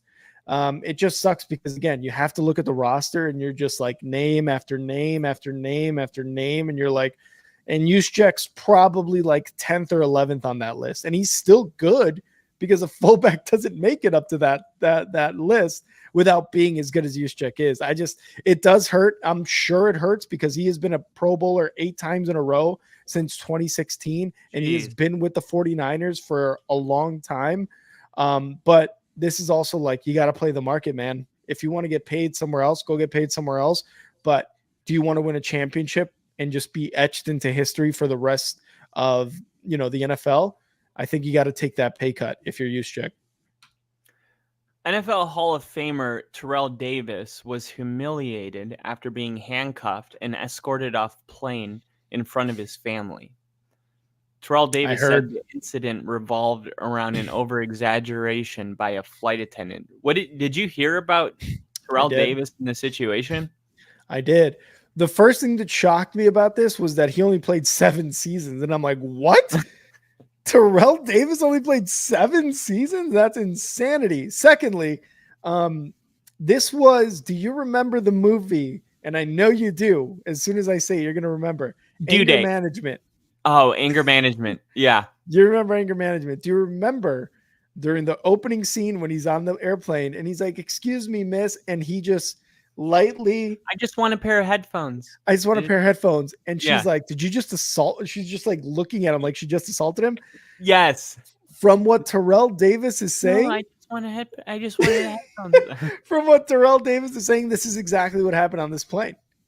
He was asking, or I'm sorry, his son asked for like a soda, and I guess the flight attendant either didn't hear him or ignored him, and that's when Terrell Davis kind of just like either tapped on their shoulder or their arm or something. He's like, "Excuse me," he asked for a soda, and then that's when the flight attendant was like, "Did you just hit me?" or something like that, and then FBI agents came on, arrested him on site without any questions, nothing, and escorted him off the plane. That's insane, dude. And I gotta say, I was a flight attendant before I was a naval air crewman, and that is the same plane that we were on, a Boeing 737. I got to work with flight attendants. I got to see what they were like, and I gotta say, I loved flying. I loved going to different places. I loved flying for free. Well, one of the things that I didn't like about being a flight attendant is I don't like any job that makes people different. I don't like when your job gives you this certain type of attitude, no matter what that position is.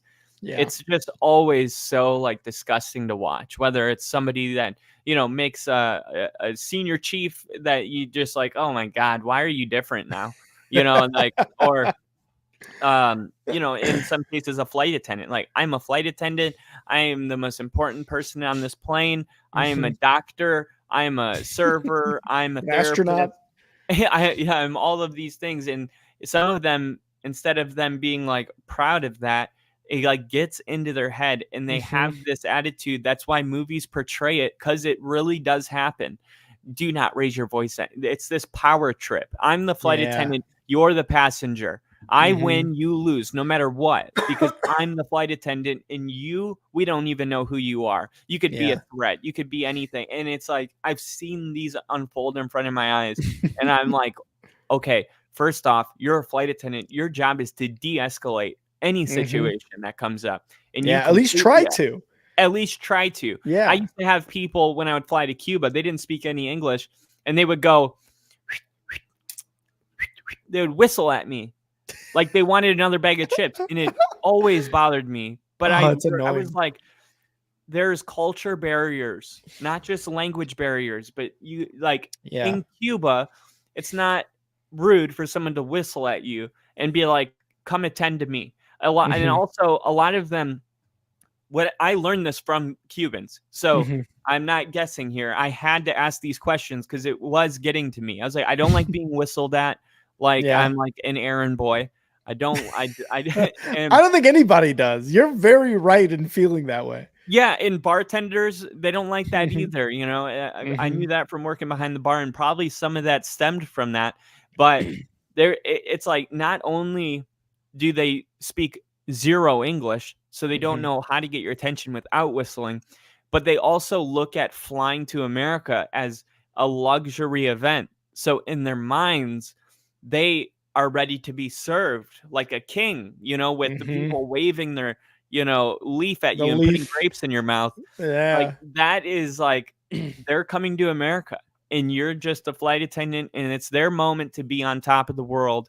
And it was really difficult, but I always just like let it go. I never got so mad that I was like, don't do this or don't do that. But I saw other people all the time would escalate situations. And it just happens to be this specific job of being a flight attendant where you see it more often than any other job. I think the job gets to people's head.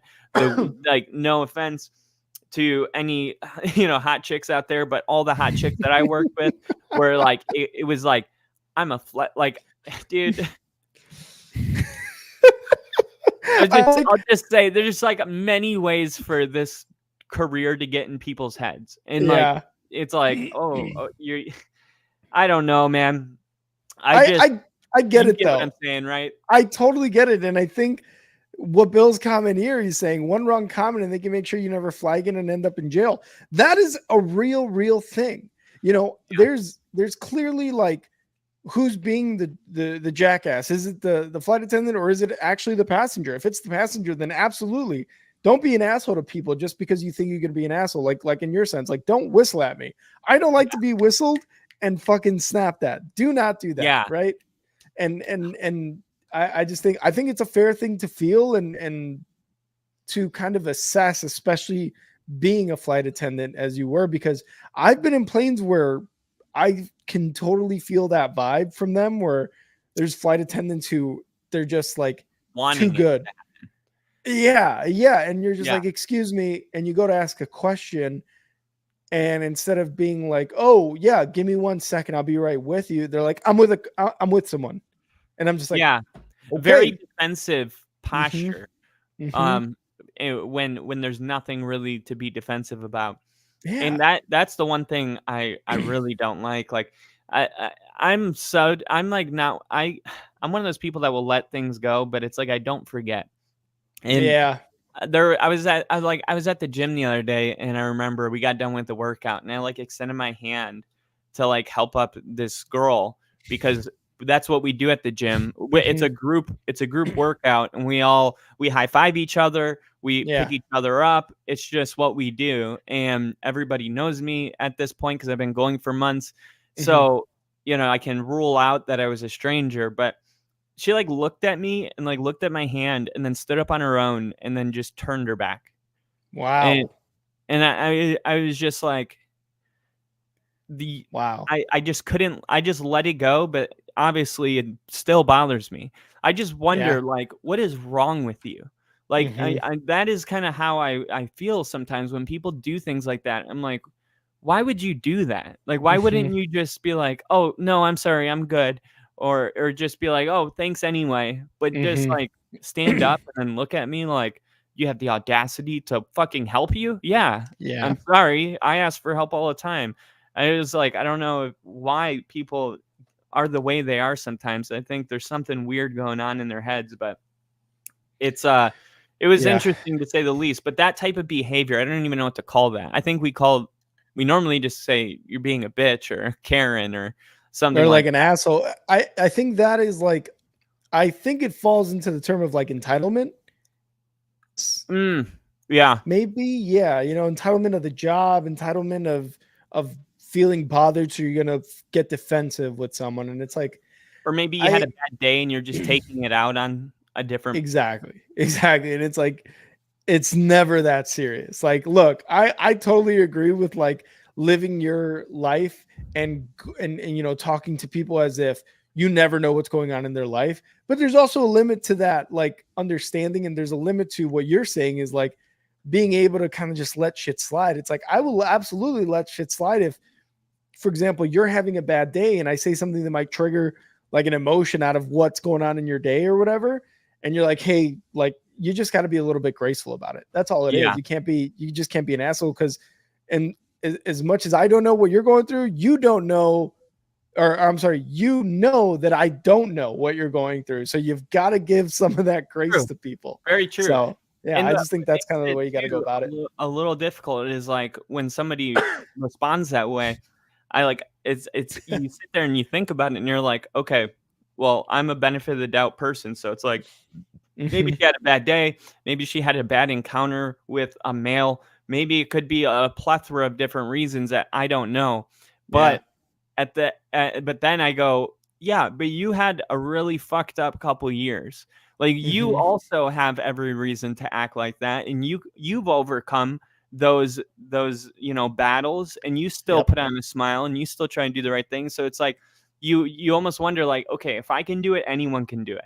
So it's like there's grace there, but then it's like to a certain point, it's like get your shit together. Like, you know what I mean? Like you can't just walk around broken. You got to start healing yourself. Absolutely. And Bill said he had some good times back on a flight from LAX to Cincinnati. An attractive flight attendant paying me all kinds of attention. I love it. That's why that girl wouldn't let me help her up, Bill. Right? Nick goes, some people truly believe they're the main character of life. That's so true. 100% yes. Could not agree with that more. Though, that feeling when you're like, and I think everybody's gone through it. Maybe they just don't really go about it like in a crazy way, but you're like, you got your music on and you're walking or you're on the bus or something. And you're just every time I fly, I'm the guy. I'm the person. Well, it's not so much like no one else matters. It's more of like I'm in a music video. Exactly. Or I'm in a movie and I'm the main character. Yeah. That's how you know you're in a good mood, when you're in that space right there where you're dreaming. So important to dream. So important not to let that go. Especially when you're driving. You ever think you're in a music video while you're in the car? Yeah. Everyone does, right? and you fall asleep at the wheel and you're parked on the highway of an expressway on the left lane of an expressway, right? Jesus, take the wheel. I want to bring not this music video. No, put your fucking hands on the wheel. You're going 80. I bring that up as a great way to focus and shift our focus to Jordan Addison, who I think it was a couple nights ago. Let's see, when was it? Late Friday night. And Jordan Addison is on the Vikings, so this is also another great opportunity for me to shit on a Vikings player. Because I tweeted about this bigger man after I tweeted about this after hearing about it either yesterday or the day prior on Saturday, whatever day it was. But Jordan Addison was arrested on Friday night on suspicion of driving under the influence. There was a call reported approaching a white Rolls Royce with the driver asleep behind the wheel on the California highway. Addison was arrested at approximately 11:30 following a DUI investigation, and he was released a couple hours later at 1:30. They're gathering more on the incident. Again, this is merely just a suspicion of a DUI, so there aren't any actual facts out yet.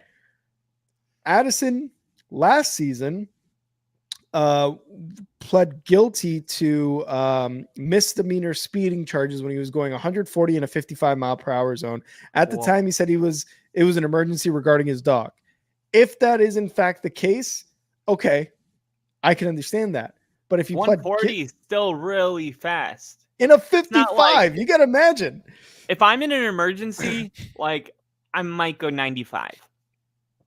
Yeah. Personally, like that's my emergency speed. My emergency speed never breaks 105. Like, yeah. 140 is like, dude, you're going to kill somebody fast. You're going to kill somebody if you hit them. And like Nick said, nobody has learned anything from Henry Ruggs. And this is just one thing that to me is absolutely just insane to think about, with the amount of apps out there where you can call somebody. And with the amount of money that Jordan Addison has, he was driving a Rolls fucking Royce, by the way. With the amount of money that he has, $40, $45 surge price on an Uber is nothing for him. Guys, but that's not as cool as driving a Rolls Royce. Just hammered, dude. Just fucking, this is awesome. This is just so easy. Like, I rarely ever go out to like bars, and even when I do, like, I get drunk and then possibly have a DUI to ruin my life. If I have a DUI, I can't get to work. If I can't get to work, I'm not getting paid. If I can't get paid, I can't afford a house, my bills, anything. Like those little things, those little decisions that you make will fuck you up for the rest of your life. So I don't get it, man. Again, $45 maybe on a surge for an Uber or a Lyft. Pay the $45. Stop being an asshole. Yeah, he's only 22 years old, and wow, he's I if I was 22 years old, or when I was 22 years old, if you handed me the keys to a Rolls Royce, like I probably would have been the person that I'm sitting here wondering, how could you be so stupid? I hope I wouldn't be, but I hope so. Yeah, the chances are that I would have, and that's just the brutal truth. It takes some growing. It's just tough, man. It's tough for people that don't come from money, to get millions and millions of dollars. One second you're just, playing high school football. 3 years later, you get millions of dollars and you're in a Rolls Royce and you want to drive through your old stomping grounds. You want to stop at that red light and be the driver of a Rolls Royce. Like you want to pull up to the club with your boys in the car that everyone's turning their head. It's just not as cool to Uber. It's like the event itself is the driving of the car. When you have a car that nice. So it's totally just boneheaded, but it's like, I still know, I think why it's happening. And it's because Uber and Lyft, they just don't offer that experience. They should just pay someone to drive their car. Exactly. That's what they should do. That's how we beat this. We got to get yourself a professional driver. You know what's cooler than driving a Rolls Royce? Being driven in a Rolls Royce. In a Rolls Royce. Absolutely. That's real baller shit. And I was going to say, even Bill here, right? I had 3 beers and an old fashioned at the local watering hole. My buddy was like, I'm taking you home and you're not driving. He's got good friends. Maybe hang around people who do that same thing with you, right? And I like Nick's comment here too. There are many immature young men and few wise young men, and those there are going unnoticed. The few wise young men like that was. That's totally true. It's just, I hate, even locally, like around here in Washington, like I absolutely hate hearing about a news story where there was a drunk driver and they get into an accident and the drunk driver's fine, but they take out another person. And it's like, that person had nothing to do with your decision. And it's the saddest thing. It's just like, God, some people are absolutely so stupid. It's like mind boggling. Yeah. 140 and a 55 too is like almost 100 miles an hour over. Yeah. That's the real kicker. It's like, if you are, that was a different situation, but so how did it says at 11:06, Los Angeles Communication Center was advised that there was a disabled vehicle blocking lanes on the I-105. When a CHP officer arrived at the scene, a white Rolls Royce was spotted with Addison asleep behind the wheel. Yeah. Like what? How drunk do you have to be to honestly just decide in the middle of the I-105 that you're going to take a nap blocking the lanes? It's like you could have died. So it's so dumb. And again, the Henry Ruggs thing, it's like, come on. Why have people not learned? I like this. NFL provided caddies. I like that. Like NFL provided like drivers. Like I would love that. Or Cadillacs, whatever. I don't know, man. I just look at this and I'm just like, I get it. You're young. You got money. You in your head, you are unstoppable. You are never going to die, this and that. But man, when it happens, it's rough. You never think that it could happen to you, Exactly. But yeah, dude, at least you're not a Vikings fan. And this is, I have to shit on him. I love shitting on him. I'm like, this is my rival in the North Division, so I got to shit on him whenever we can. But I got to shit on Bryce Young anytime I can. That's what you do best. Panthers, Adam Thielen, Bryce Young's #1 receiver last year.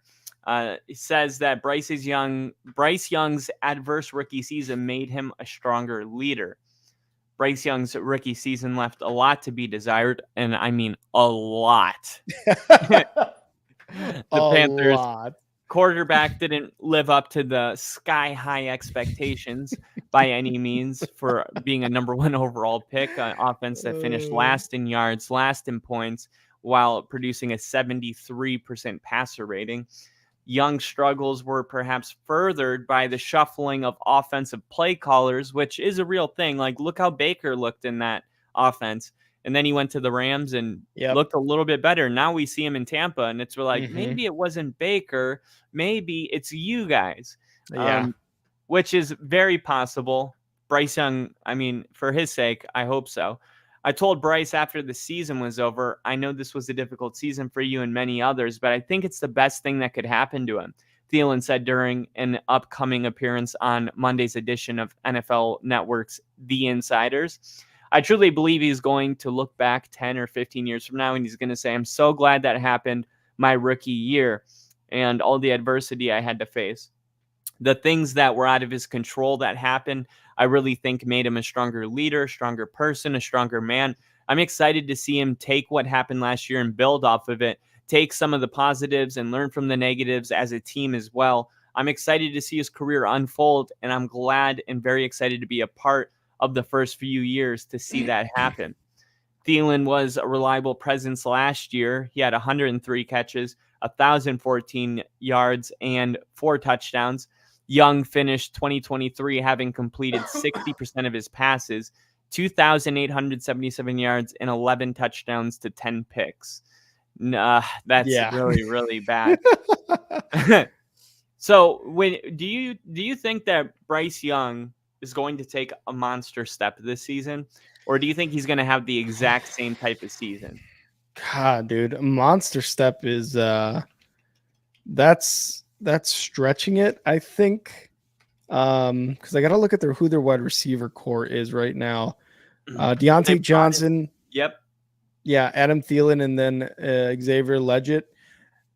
I don't know. I don't think I know they improved their offensive line as well. And improved is also something that may be a stretch of a word. I know they brought in seasoned veterans or they brought in people who were better than the offensive line last year. What'd you say? D for the P. D for the P.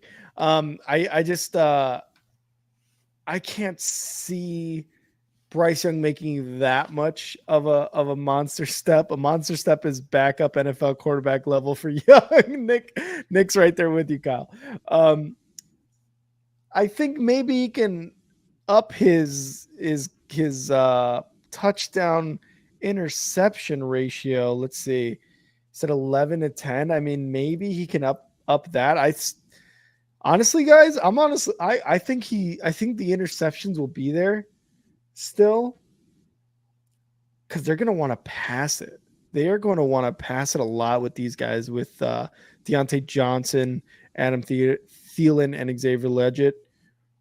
Because Chuba Hubbard, like, he's pretty good, but he's not like a top running back or anything by any means. I mean, last year was the closest he got to 1,000 yards at 902. And he had 5 touchdowns. I mean, he had 238 carries. Bryce Young, though, I don't know. I think the interceptions are going to be there. I think they're going to try to air it out as much as possible. But that also depends on how their offensive line is performing. So, again, what is the monster step? I don't know. 20 touchdowns, maybe 12 interceptions. I think for me, that's a pretty decent step for him. I want to see how many yards he had too. Let's see. He had 2,800 yards. I think with that, you're going to go at least 3,500 yards passing. I think at minimum. Kyle, I'm thinking the step that he takes is like 20 to 23 touchdown passes, 11 to 13, 14 interceptions, and about 3,500 yards passing, depending on how that offensive line is. because he's got a pretty good set of wide receivers. I mean, Adam Thielen's old. Deontay Johnson's going to be good. Xavier Legit is a rookie who's expected to do well. So I think he could do that. I think that's. But fair. we have seen Deontay Johnson like not have a good season. Oh, absolutely, right? absolutely. So if anybody could make it happen, like the Steelers or the Panthers could bring that out again. Possibly, yeah. And he's going to be the number one option there too. Let's see. Deontay Johnson last year had. I know he didn't. I don't think he played the whole entire season. I think he dealt with an injury or something, and he was kind of having all those off the field moments. Remember when he couldn't get his feet down? Yeah, he had 14. He played 14 games, 51 receptions, 717 yards, and 5 touchdowns. So Deontay Johnson's somebody that people like the way it sounds on paper, but he's also somebody that's only passed the 1,000-yard mark one time. Yep, like in 5 years. Yeah, in 5 years. I don't know. Like, I still think he's definitely a good player, but we'll have to wait and see. We'll have to see, because if Bryce Young and Adam Thielen's your guy, like Deontay Johnson's not necessarily the bona fide star, but they paid him to be that. I think Xavier Legit, I think he's going to be the number one wide receiver on the team. Oh, okay. You think like by the end of the season, you're already looking at him like he's clearly a number one? Week 1. Oh, wow. Yeah. Wow. Kyle's already making these fucking crazy predictions. I love it. I fucking love it. All right. I think the Panthers fans will like that one, but is it time for the motherfucking chives?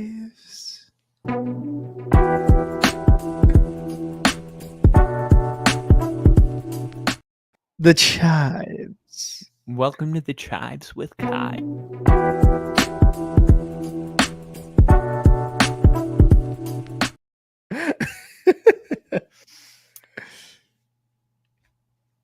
Okay, we're really doing. Hands are up here. Hands are up here. I promise. Okay. My favorite player coming out of college this year is Travis Hunter. Travis Hunter is the last two-way player that I've seen. The guy is just a star. Deion Sanders as his coach, Deion Sanders' son, Shador Sanders. I just love everything about that Colorado team and their excitement. Really, they get a lot of that juice from Travis Hunter. He logged the most regular season snaps from scrimmage of any FBS player during the 2023 campaign. NFL analyst and former NFL scout Daniel Jeremiah takes the first look at some of the college football's top players for 2024. This is the third entry to a series of scouting reports that will run in July. But looking at Travis Hunter, okay, former number 1 overall high school prospect, initially burst onto the scene when he flipped his commitment from Florida State to Jackson State.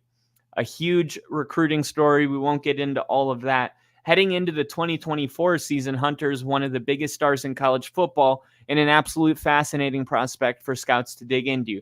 But how will he project at the next level? Is wide receiver or cornerback his best position? After breaking down Hunter's game tape from last year, here's the initial scouting report. Okay, 6'1", 185 pounds. He played 9 games in 2023, 57 catches, 721 yards, 5 touchdowns, 30 tackles, 3 interceptions, and 5 pass breakups. Wow. So really interesting to see a stat line like that. Yeah. What you like about Hunter is that he's explosive, smooth, and instinctive on both sides of the ball. Offensively, he has the versatility as a wide receiver to line up on the outside or the slot. He utilizes creativity in his releases off the line of scrimmage, and he can get up to top speed in a hurry. He's a fluent route runner, quickly getting into and out of breaks without wasting steps. Hunter isn't quite as polished defensively as a cornerback, but his movement skills and playmaking ability are still quite impressive. He's at his best in press coverage. He has quick feet and hands to stab and mirror opposing wideouts. He loves to play underneath, anticipate and undercut routes. The young man has plenty of recovery speed. When he's caught out of position, he flashes the ability to sink and drive down on the ball and play off coverage. But he will get out of position at times, but he does have the speed to make up for it. So they did his NFL comp, and here it is. Mm-hmm. Garrett Wilson.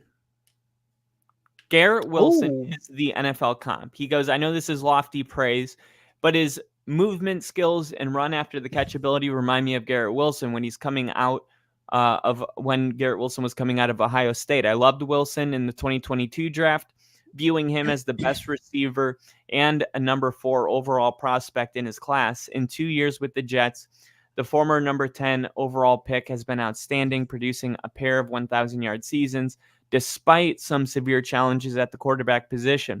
I believe Wilson is on the cusp of being a top 5 NFL wideout if he's not there already, and I see similar traits and tools when Hunter is on the offensive side of the ball. Ooh, okay. Is Travis Hunter going to be a top 5 wide receiver in next year's draft, and could you see him playing both ways at the NFL level? Yes to the top 5, no to playing defense and offense. And real quick, Bill, this is Travis Hunter, the two-way player in Colorado, plays wide receiver and cornerback. I can definitely see him being a top 5 wide receiver. If you're being compared to Garrett Wilson already, I mean, that's not a bad comp at all. And you're 21 years old. You're going to be going into the league next year. Depending on how I would see what the last year has in store for him, how he performs. Like, can he be a top 5 wide receiver? Absolutely. But I mean, does he perform like a top 5 receiver this year? We'll have to see. I can not see the NFL or an NFL team going, yes, we're going to play this guy in offense and defense. There's no way. Like, because the absolute money you would have to command when it comes to the time to re-sign or negotiate a contract. If you're killing it on both sides of the ball, you're going to want a lot of money, lot of money, right? So I think the NFL teams are going to want to maybe. That's a really good point. Yeah, they're going to probably want to curb that pretty early. Also, you don't want him to get hurt. If this guy is, catching 10, 15 or at least getting 10, 15 targets a game more, and then you throw him on cornerback or at nickelback or something like that, there's a higher chance of him getting injured. There's a higher chance of him getting tired. There's just a lot of wear and tear on these bodies where you might not see it at 23, but you're definitely going to see it 27, 28. So while Deion Sanders, I think he was no. I'm thinking multi-sport athletes. Never mind. Bo Jackson, Deion Sanders. Yeah, with baseball and football. No. He played both ways. He did play wide receiver and corner, right? Yeah. Okay, that's what corner and punt returner. Okay, there we go. Okay, so I am thinking of Deion Sanders. Again, you are increasing the wear and tear on the body, which nowadays with as many advancements you made in medical and being able to keep up a body, like just all sorts of things that you do now, the advancements are crazy. But also, I don't know if you want to necessarily do that to a player again in their early 20s, where you're going to see those effects before they even turn 30 probably. And you go on top of that and you're like, possibility for injury, finances, things like that. I just don't see an NFL team doing that anymore. I really don't. And I mean, even last year he couldn't stay healthy for the whole season. Like, there you go. If the injuries, I mean, I'm watching The Receiver on Netflix, and last year, that. Yeah, it was really good. Last year it was quarterback, but there's a common theme. Everybody gets hurt. Yeah. Everybody. And it's not if, it's when, and it's how severe. But there's nobody that just goes through without dealing with, my oblique is off my bone. My freaking hamstring is pulled. I mean, it's just, it's such it's the most violent sport in the world. Maybe hockey's up there too, but I mean, you got a guy that's going to try to play both positions. It's like you're increasing your chances and your probability of getting hurt by 50%. And it's already at the receiver position. It's already at 99.999%. Oh, yeah. So it's just not a realistic expectation, right? Because what good is having a great two-way player if he can't even play one side of the ball because he's hurt? So I don't know if there's going to be an NFL GM out there that's going to buy into like, yeah, let's just throw him out there. I mean, but when your coach is the guy that did it, it makes you feel like it's a realistic possibility. And wouldn't it be cool to get that kind of exposure and that kind of stuff? But Garrett Wilson, I was interested who his comp was going to be because I was like, is it going to be a wide receiver or is it going to end up being a cornerback? But it looks like he's going to come into the league and probably be a wide receiver from day one. And he'll probably be a star right out of the gate because you're not just the best in the country multiple years in a row and not work out. Like some players are not a risk. And Travis Hunter will be an immediate. He'll be a top 5 pick in next year's draft. Mark it down right now. Ooh, Kyle's already calling it. I love it. I just want to say before we get out of here, I'm sorry for people on X. X now requires us to have a premium account to stream on X. That is the biggest crock of shit. And I know Bill had mentioned it. I think he tweeted at me earlier about that. So we need a premium account now to stream on X, which is, again, it sucks. But this is Elon Musk's X. So we have to fucking play by the rules, I guess. Yeah. Well, no wonder I didn't notice it because I've had the premium account for like 3 months now.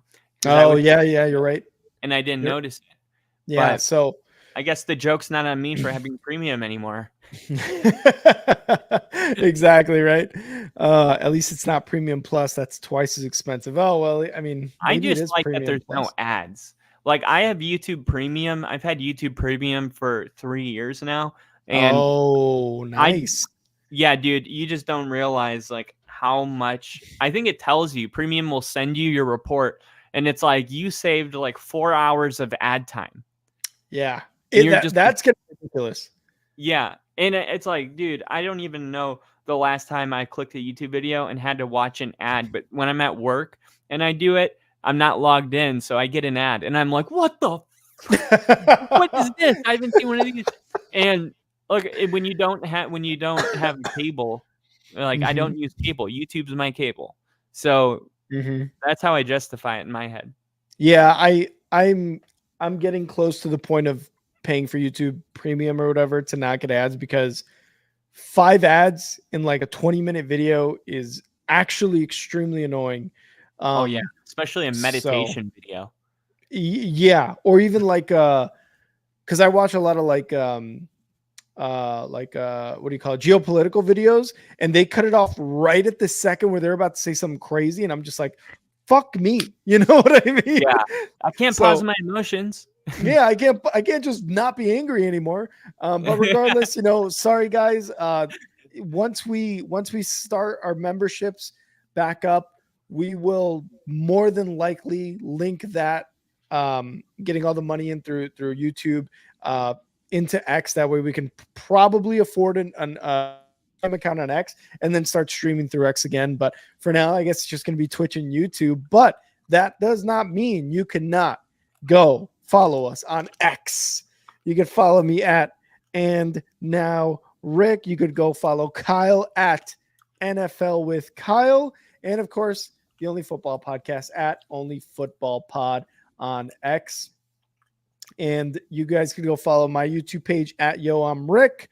Kyle at Kyle Kitzman. He's doing, again, a bunch of cool stuff with Denver Broncos fans, other NFL news, shorts, videos. Go check it out. Go subscribe and tell your friends about Kyle's page as well. And of course, follow us on Twitch and subscribe on YouTube. And if you haven't already, please like this live stream. We would very, very much appreciate it so much. Even Kyle's got the thumbs up. I can't do that yet, but eventually I might. Eventually I might. But yeah, Kyle, you got anything else before we get out of here? Nope, that's all I got. And thanks for everyone for being here. Like Rick said, like the video, and I'll see you guys soon. All right, Kyle, always a good time, brother. Always a good time.